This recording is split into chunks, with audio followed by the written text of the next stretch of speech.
But if you think about it, if the gun is lined up, and actually I'm glad you don't have a blue gun, because I think we get kicked off the internet if we show a gun on a live show, is what Mhm. I've been told. Yeah, so I'm glad you don't have a blue gun because they probably think that one was real. Um, but you talked about how the gun needs to line up with the arm. You Correct. showed direction. Yeah, you showed how, and it makes total sense why you Mhm. would want your structure to line up with the gun properly in order to mitigate recoil, and not only that, have accurate shooting. Sure.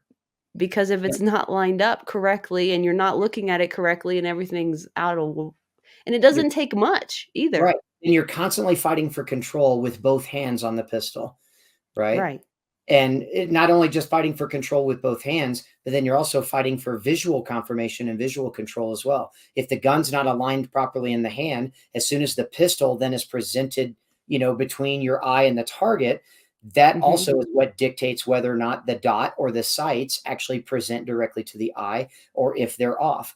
We hear the argument all the time that that the red dot itself is always at the 12 o'clock position, and that just adding a little bit of this or a little bit of this is what drops the dot down from 12 o'clock. But how often have you ever presented the gun and the dot wasn't at 12 o'clock? I No have. matter how much pressure you added to the gun and you Mhm. canted the gun even lower, the dot just simply wasn't there. And that's because the dot was misaligned to the 3 o'clock out of the window, or the 9 o'clock out of the window, or the one, or the two, or wherever the case may Mhm. be. And the Mhm. majority of misalignment of the sights or misalignment of the dot to the window are caused by the way we're accessing the pistol with our dominant hand, first and foremost. And then the way your support hand accesses the pistol after that is going to either help improve the grip, or it's going to further compromise the grip based on where the support hand goes on the gun because of a bad dominant hand grip to begin with.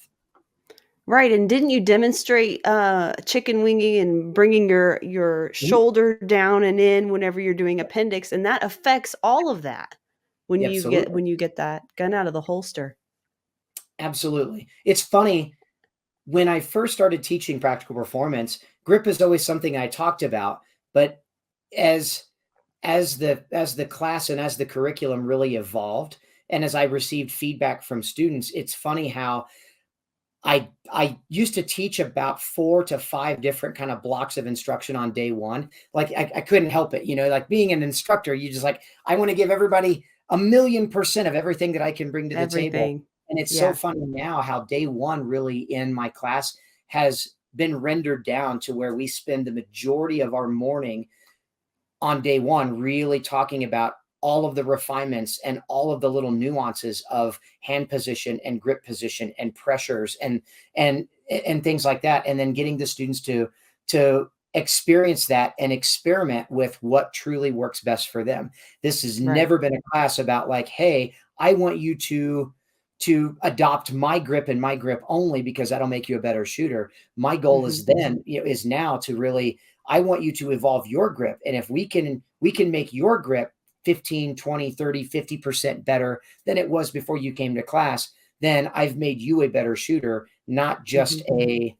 not just an emulation of me, right? I Right. want I want the student to grow on their own path, but be able to have the freedom to Mhm.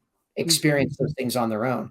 And so that it's Mhm. funny, AJ and I, because we talk after every class, AJ was the one that sometimes I'm like, man, AJ, that class I felt really, really wordy. Like, we got into grip and it feels like I spent like 45 minutes to an hour talking about it. And AJ's like, yeah, maybe, but every word people are learning from, don't Mhm.